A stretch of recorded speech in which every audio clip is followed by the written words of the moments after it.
Hola, buenos días. Mi nombre es Jair Castro, represento a Australia Online.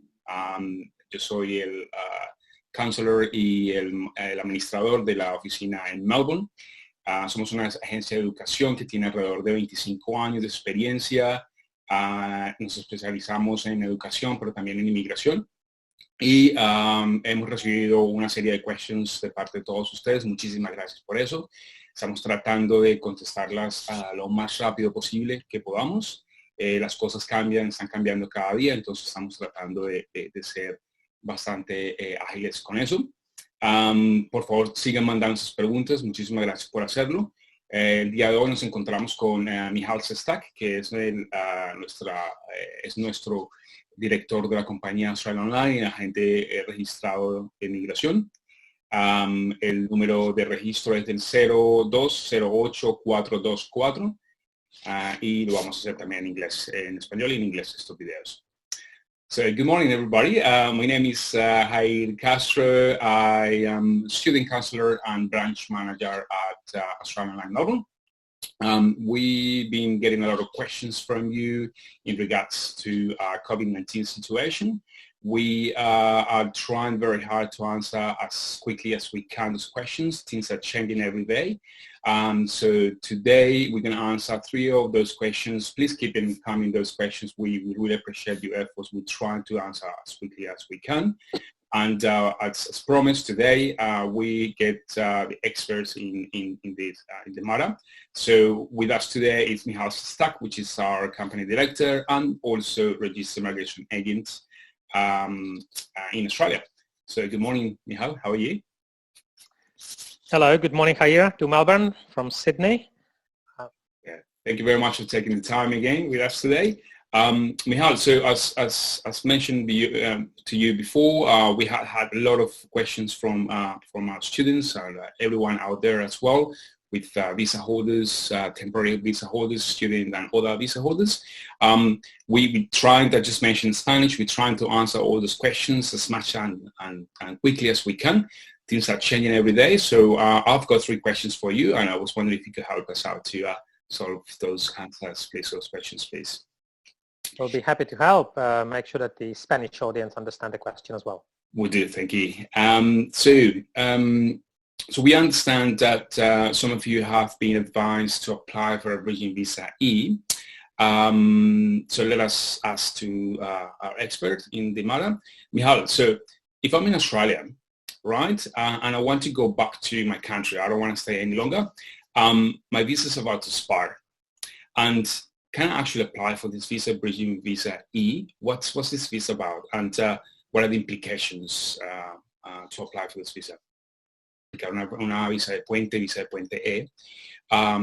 Entonces, vamos a preguntar al experto de qué se trata la visa, ¿okay? Y la pregunta es, si yo estoy en Australia, la pregunta que ustedes me han hecho es, si yo estoy en Australia en una visa temporal, puede ser estudiante o de otra visa, y ya me quiero volver para mi país, ¿verdad? ¿Puedo aplicar esta visa? ¿Cuáles son las implicaciones? Thank you, Michal. Okay, so the question is quite straightforward. What is Bridging Visa E, subclass 050? How can I apply for it? What are the implications? Is it a good or bad choice?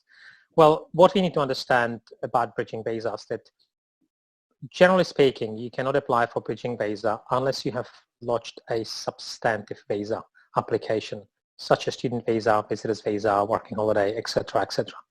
So Bridging Visa, all Bridging Visas except E, are pretty much granted to people automatically, or relatively automatically, after they lodge their the new visa application. The name Bridging Visa is about bridging the period between the end of your current visa and until the new visa which you applied for has been granted. That's the generic rule for the Bridging Visas. Bridging Visa E, it's a very different type of visas. The only people who can actually apply for BVE, or generally speaking, the only people, are those who are unlawful non-citizens in Australia. In other words, the person would have to be a holder of no visa at all. You know, some people may call it that he's been illegal, but technically the term is called unlawful non-citizen. So If a student or visitor or working holiday visa holder decides to stay and remain in Australia beyond their visa validity, which means they will become unlawful non-citizen, then after that they can walk into the department, or probably not walk today, but they can contact the department and apply for Bridging Visa E. That will allow them to stay in Australia until they depart the country. This particular visa, Bridging Visa E, is free of charge. However, what we need to understand is that the role of a migration agent and us is to make sure that our clients remain in Australia on any type of valid visa. So any suggestion or advice, or even mention as an option to people at the moment, just don't worry about your visa, wait until it runs out and then talk to the department, you will be fine, mate. It's not really what should have been said by anyone, because the implications are quite severe. You have to understand that once you become unlawful, and if you are unlawful for more than 28 days, you are banned from any visa application lodgement for the next 3 years. Right? That's the first limitation. Okay. Second, if you apply for future visa to Australia or to any country by that sense, you usually will face a question: have you ever had a visa refused, yada yada, or been unlawful in any country?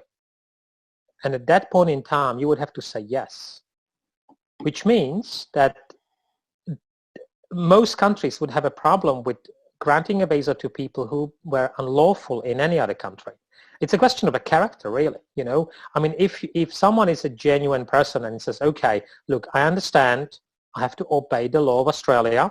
The law says that I can only remain in Australia on a valid visa, and then I just give up on it. Yeah. It just doesn't really show a good character. So from my perspective, and my advice to all people is, do not just give up on your visa. Just don't let it lapse.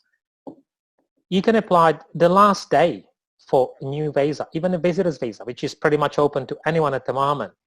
It is only $200 or $300 application. It's not a huge amount of money, but it will actually keep you lawful in Australia with no complications in the future. If you wish to go and study, for example, in Canada or the United States or United Kingdom or any of those countries, they all would know that you have, or the person did not respect the immigration law of Australia, remain unlawfully, and then just quickly fix that with Bridging Visa E. So my suggestion is, do not please stay or become unlawful. You can definitely apply. There's a number of visas you can apply for. Probably the easiest at the moment is a visitor's visa. That's, you know, a few hundreds of dollars. It's not a huge amount of money, and that keeps your record clean. So that is my suggestion. That's my advice from a role of a migration agent. Thank you very much, Michal. That's very helpful. I'm going to do that in Spanish, if that's okay. Entonces, la respuesta de nuestro agente migratorio, Michal Sestak, es que nos explica un poco acerca de la Bridging Visa E, de qué se trata. Es una visa de número 050, Bridging Visa E, o visa de puente E, la cual en general las visas de puente funcionan de la siguiente manera. Son unas visas que son asociadas, van conectadas con una visa sustancial. Visa sustancial nos referimos a visa de estudiante, visa de turista, cualquier visa que no sea visa de puente. Eso es una visa sustancial. Entonces, en el momento de hacer la aplicación, normalmente se aplica al mismo tiempo una visa de puente, y en el momento de la aplicación, la visa de puente es adjunta a tu perfil, digamos, que es en general, excepto por la visa de puente E, la cual es diferente. Es realmente para aquellas personas que son unlawful no citizens. Significa que son personas que están en Australia, que no son ciudadanas, ¿verdad? Y están de manera ilegal.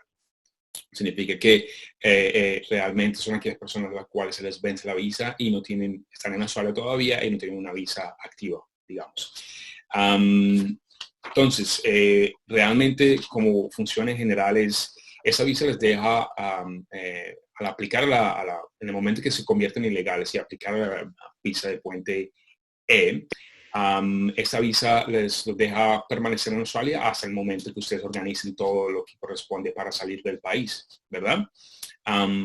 Lo que tenemos que entender es que el objetivo de todos los agentes migratorios y todo el Departamento de Inmigración australiana es hacer que ninguna persona se quede ilegal en Australia, porque tiene muchas consecuencias, ¿verdad? Por lo menos podemos mirar que si se pasa después de 28 días de estar ilegal, vas a estar vetado por 3 años para aplicar a Australia, para poder venir a Australia, digamos, un ejemplo. Otras implicaciones, por ejemplo, es que alguna aplicación que se haga a otro país de otro tipo de visa van a haber preguntas en las cuales ustedes van a tener que contestar si han estado ilegales o no en otros países, ¿verdad? Y eso va a afectar la decisión del otro país, la decisión de su visa. Estamos hablando de países como Estados Unidos, de Canadá y de United Kingdom, de Inglaterra. Entonces, realmente lo más fácil, la recomendación que nos da el agente migratorio es no se queden sin una visa en Australia, apliquen una visa sustancial, que la más fácil en ese momento puede ser la visa de turista, puede convertirse en algunos dólares, digamos, es una inversión, pero por lo menos los deja legales en Australia y no va a repercutir en sus estudios o en sus planes futuros, digamos.